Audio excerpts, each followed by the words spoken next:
मन भजले हरि का प्यारा नाम है, श्री राधे गोविंदा। मन भजले हरि का प्यारा नाम है, गोपाला हरि का प्यारा नाम है, नंद लाला हरि का प्यारा नाम है, गोपाला हरि का प्यारा नाम है, नंद लाला हरि का प्यारा नाम है, श्री राधे गोविंदा। मन भजले हरि का प्यारा नाम है, श्री राधे गोविंदा। मन भजले हरि का प्यारा नाम है, गोपाला हरि का प्यारा नाम है, नंद लाला हरि का प्यारा नाम है, गोपाला हरि का प्यारा नाम है, नंद लाला हरि का प्यारा नाम है। अब सभी भक्त लोग ध्यान से सुनिएगा, बहुत एकाग्रचित होकर सुनिएगा। मगर बुद्ध के सामने ना गिराए तो फजीहत होगी। एक एक शब्द पे ध्यान दीजिएगा। अब हाँ पर हम लोग हरि गुरु के सामने भी निर्वस्त्र नहीं होना चाहते, शर्म हया का पर्दा रखते हैं मन में।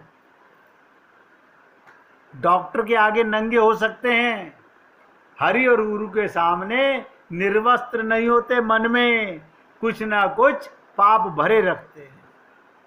अब फिर चाहते हैं हमें राम रस मिल जाए। अब ध्यान से सुनिएगा, बुद्ध के सामने ना गिराए तो फजीहत होगी। और हजारों भिक्षु बैठे हैं, सबकी नजर राजा पर लगी हुई है। उसने बड़े बेमन से, गिरना तो नहीं चाहता था गिराना, लेकिन गिरा दिया। राजा ने हीरा गिरा दिया, सोचा शायद पत्नी ने ठीक कहा हो। दूसरा हाथ आगे बढ़ाया, वो जरा ही आगे गया था, बुद्ध ने फिर कहा गिरा दो। बहुत ध्यान से समझो। अब तो उसे बिल्कुल समझ नहीं आया। अब तो समझ के बाहर बात हो गई राजा के। ये आदमी कुछ भी नहीं समझता, ना हृदय की बात समझता है, ना बुद्धि की बात समझता है। बुद्धि के लिए हीरा था, गणित था उसमें, हिसाब था उसमें, धन की कीमत थी, और प्रेम कमल था, भाव था हृदय का। और उसको भी कहा गिरा दो। अब मेरी पत्नी भी बहुत आती है इनके चरणों में, वो इसे पहचानती है। देखो कमाल की बात, कहते मेरी पत्नी पहचानती है, और वो उसको भी नहीं समझ पाया।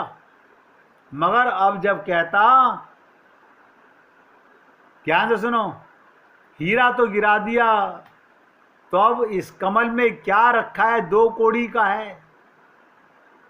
उसने फिर गिरा दिया। जब वो खाली हाथ बुद्ध की तरफ झुकने लगा, बहुत गहरी बात बताने जा रहा हूं। हम गुरु के पास खाली हृदय से कभी नहीं गए।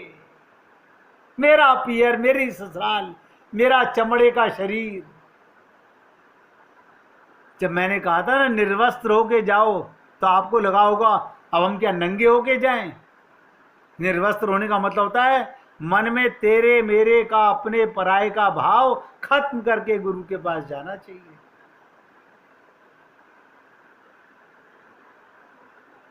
उसने गिरा दिया। जब वो खाली हाथ बुद्ध की तरफ झुकने लगा, तो बुद्ध ने कहा गिरा दो। ध्यान से सुनो, तब तुम्हें समझावे ये आदमी पागल है क्या, अब क्या गिरा दूं, अब तो कुछ है ही नहीं गिराने को, दोनों हाथ खाली हैं और फिर कह रहे गिरा दो, क्या गिरा दूं। बुद्ध तो चुप रहे, लेकिन बुद्ध के एक शिष्य सारिपुत्र उनका नाम था, उन्होंने कहा ध्यान से सुनो, अपने आप को गिरा दो, आप सरेंडर हो जाओ। हीरे और कमलों को गिराने से क्या होगा, अपने को गिरा दो, यानी शून्य हो जाओ। कुछ पाने आए हो तो खाली हो जाओ। हम गुरु के पास तो जाते हैं, खाली होके नहीं जाते, शून्य हो जाओ तो उस चरणों का स्पर्श हो जाएगा। तुम बचे कि चरण दूर, तुम मिटे कि चरण पास। नोट कर लो, आज गहरी बात बता रहा हूं। गुरु में परमात्मा का दर्शन क्यों नहीं होता, कि तुम अपने को बचाए रखना चाहते हो।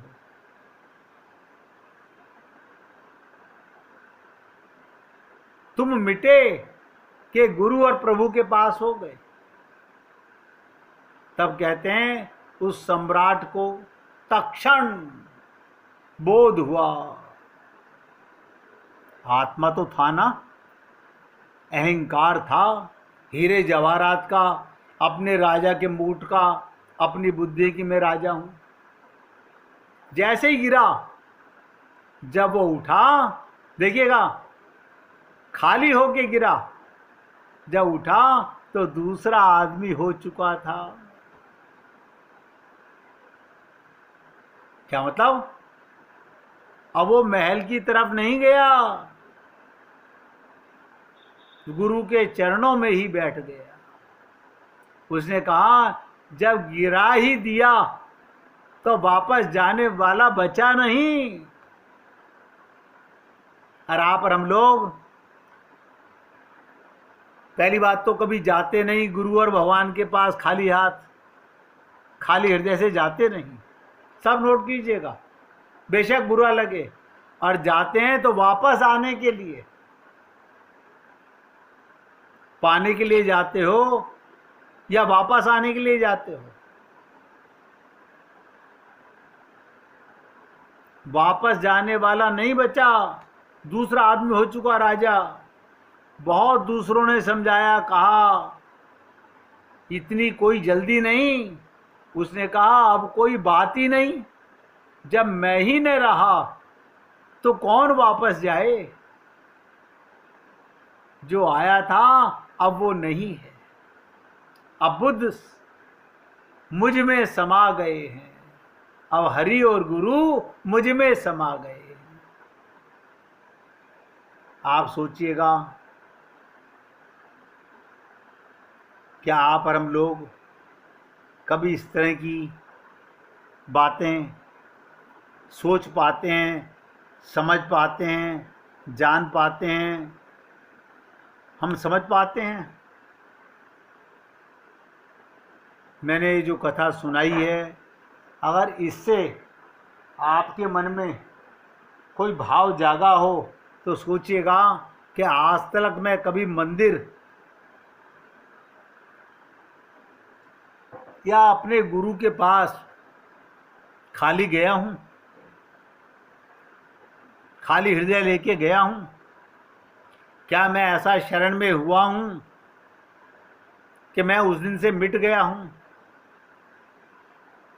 अन्यथा धोखा कितना भी दीजिए, नतीजा ठन ठन गोपाल ही आने वाला है। अब आपको जो मैं बता रहा था भाव की बात सुन लीजिए। नंद बाबा कुछ आश्वस्त हुए इतनी बात सुनकर उद्धव की। अच्छा उद्धव, अब ध्यान से सुनो। जब उद्धव ने कहा आपको क्या पता, महल में रहकर कंस को मार के दुश्मनी मोल लेकर यदुवंशियों को बसाने के बाद भी वो रात दिन आपका चिंतन करता है, माता का चिंतन करता है, अपने सखाओं का चिंतन करता है, गैयाओं का, हिरनियों का, ग्वालों का, गोपियों का चिंतन करता है और उनके लिए मौका मिलते ही रोने लगता है। और आप और हम लोग, नहीं आजकल तो फुर्सत नहीं है, हमारे घर में 4 रिश्तेदार आ जाएं तो हमारी सबसे बड़ा, आज हम सत्संग नहीं सुन पाएंगे। क्यों? क्योंकि खोपड़ी पागल है हमारी। हम अपने को शरीर मानकर, आत्मा तो मानते नहीं, सत्संग की कीमत को समझते नहीं, अहमियत ही नहीं है सत्संग की। जागो, होश में आओ, अभी कुछ बिगड़ा नहीं है।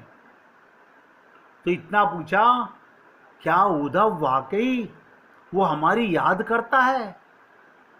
बस इतनी सी बात तीर की तरह लग गई अंदर।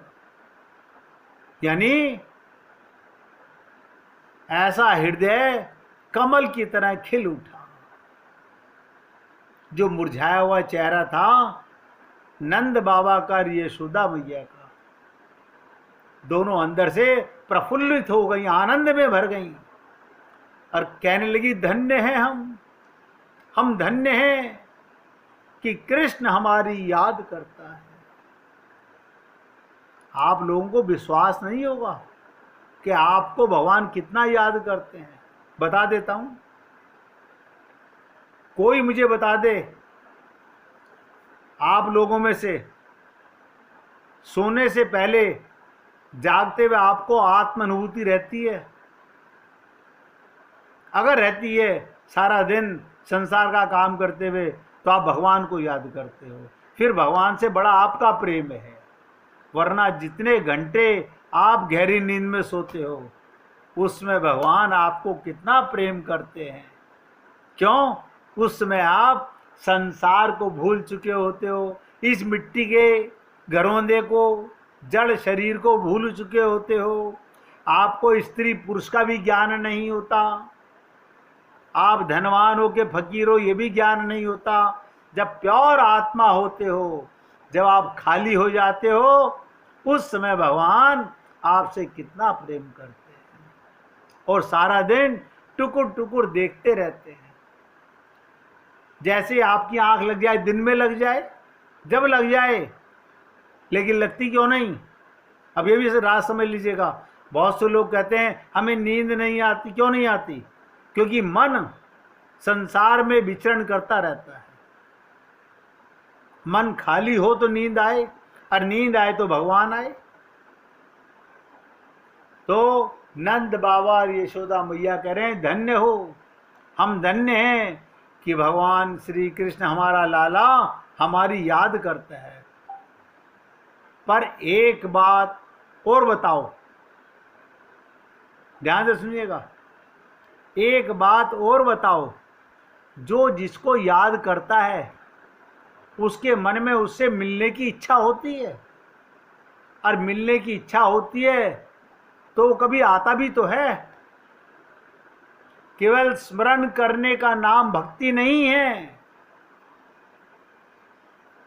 अब यहां बहुत राज की बात बताने जा रहा हूं, इसलिए 5-7 मिनट अपनी खोपड़ी को एकाग्र करके रखिएगा।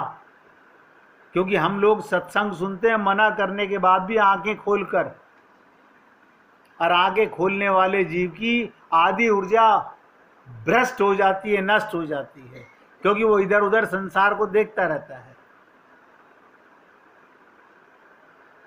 बोले केवल याद करने से क्या होता है? केवल स्मरण करने का नाम भक्ति नहीं, स्मरण तो दुश्मन का भी होता है।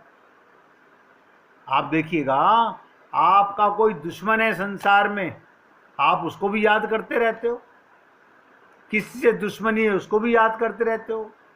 कभी किसी से लड़ाई हो जाए तो ये दिमाग में ऐसा घुसता है कि घंटों तक निकल पाता, उसने हमारे साथ ऐसा किया, उसने हमारे साथ ऐसा किया, सारी भक्ति नष्ट हो गई।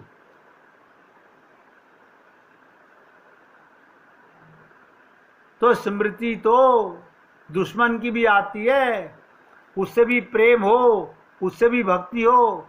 स्मरण का नाम भक्ति नहीं, स्मरण का नाम प्रेम नहीं।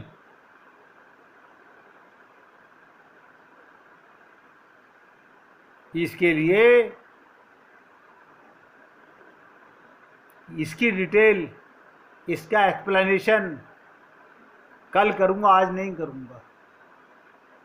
कल क्यों करूंगा?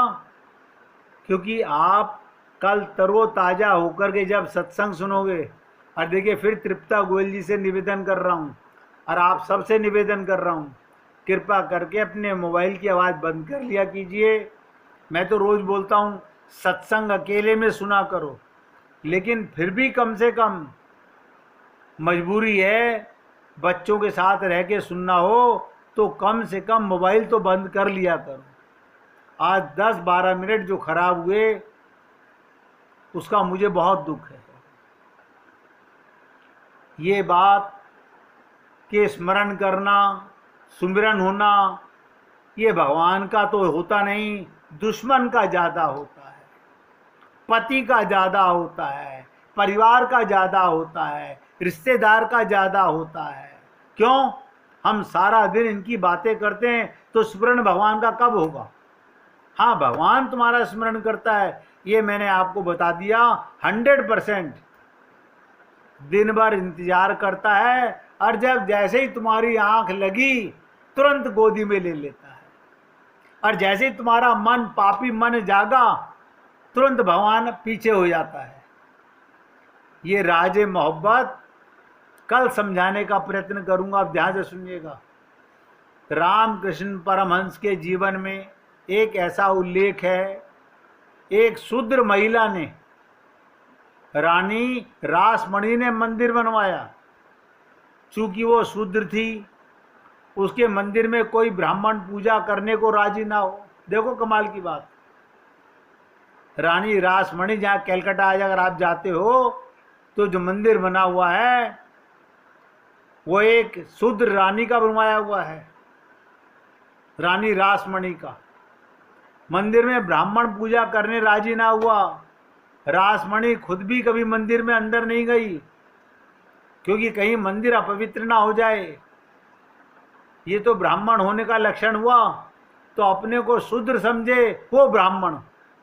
आज नोट कर लो, जो अपने को शूद्र समझे, शरीर समझे, वो तो मूर्ख है। जो अपने को आत्मा समझे वो ब्राह्मण है, और जो अपने को जाति से ब्राह्मण समझे वो शूद्र के समान है।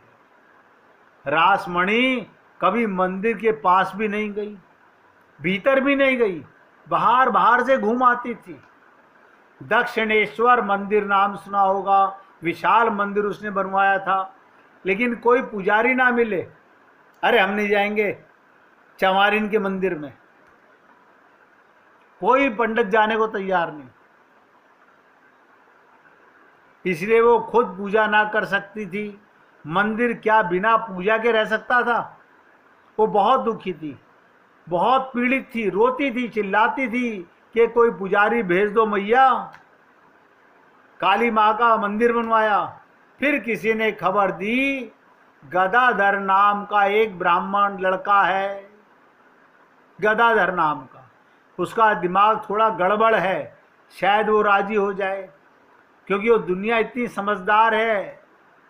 इससे शायद गड़बड़ दिमाग के लोग जल्दी समझदार हो जाते हैं। वो गदाधर ही बाद में रामकृष्ण परमहंस हुए हैं। ध्यान से सुनो, ये गदाधर ब्राह्मण ही रामकृष्ण परमहंस के नाम से जाने जाते हैं। गदाधर को पूछा, उसने कहा ठीक है आ जाएंगे। उसने एक बार भी नहीं कहा कि ब्राह्मण होकर मैं शूद्र के मंदिर में कैसे जाऊं। गदाधर ने कहा ठीक है, प्रार्थना यहाँ करते हैं वहाँ करेंगे। घर के लोगों ने भी रोका, मित्रों ने भी रोका, कहीं और नौकरी दिला देंगे, नौकरी के पीछे अपने धर्म को मत खो।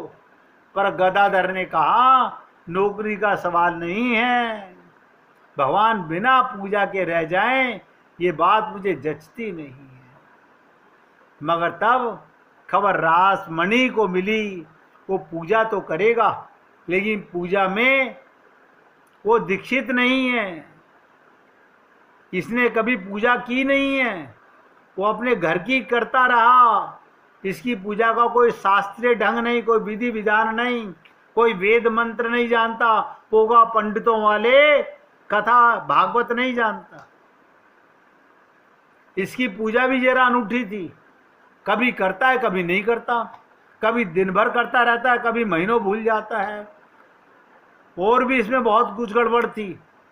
वो जब खबर आई, वो पूजा करते वक्त पहले खुद भोग लगा लेता है। ध्यान से सुनो, रामकृष्ण परमहंस माँ माँ माँ करते हुए खुद के मुख में भोजन डाल लिया, खुद के गले में माला पहना ली, अपने को फिर भगवान को लगाता है, खुद चख लेता है। मिठाई वगैरह हो तो रासमणि ने कहा अब आने दो, कम से कम पूजा तो होगी भगवान की।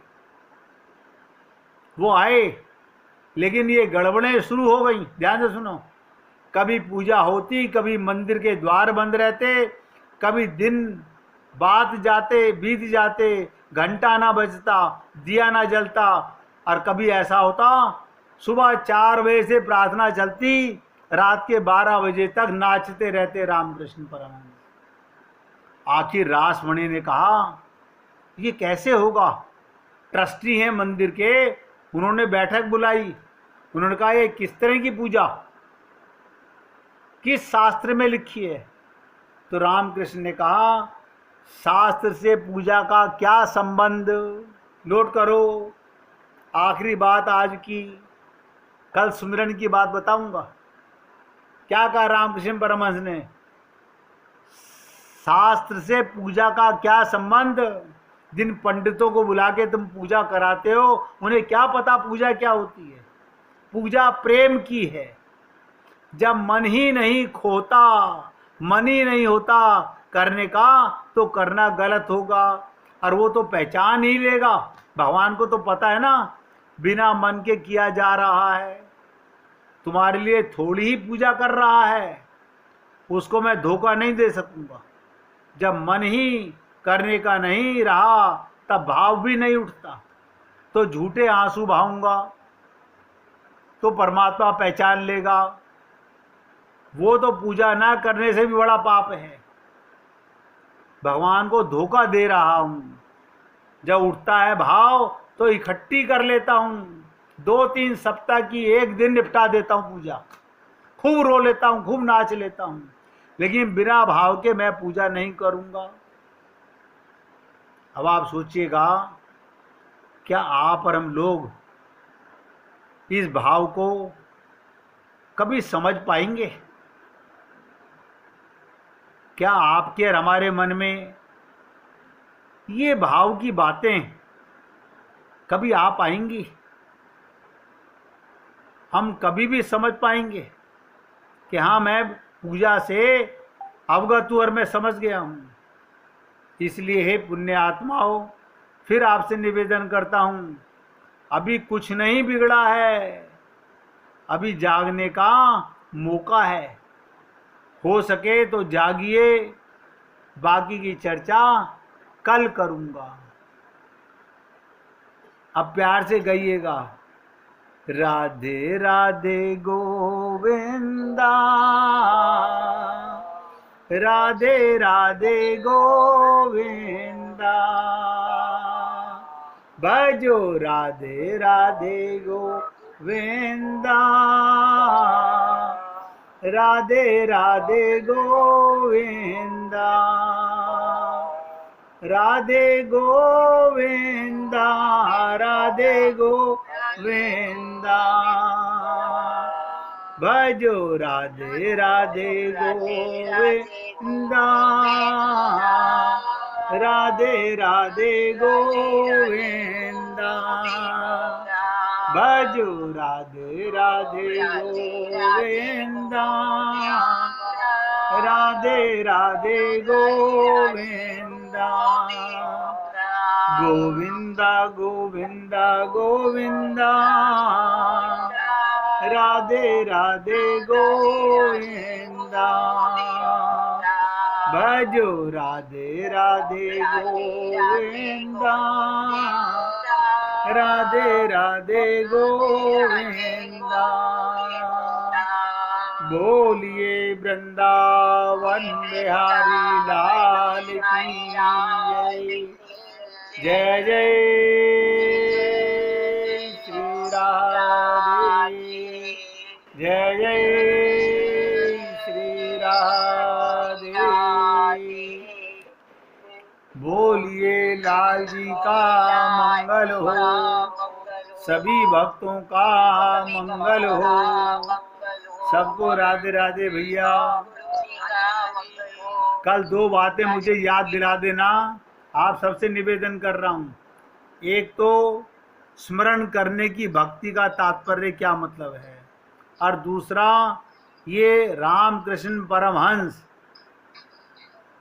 जो पूजा करते थे वो कौन सी पूजा थी, जो हम करते हैं वो कौन सा दिखावा है, इसके ऊपर कल चर्चा करेंगे। सबको राधे राधे भैया।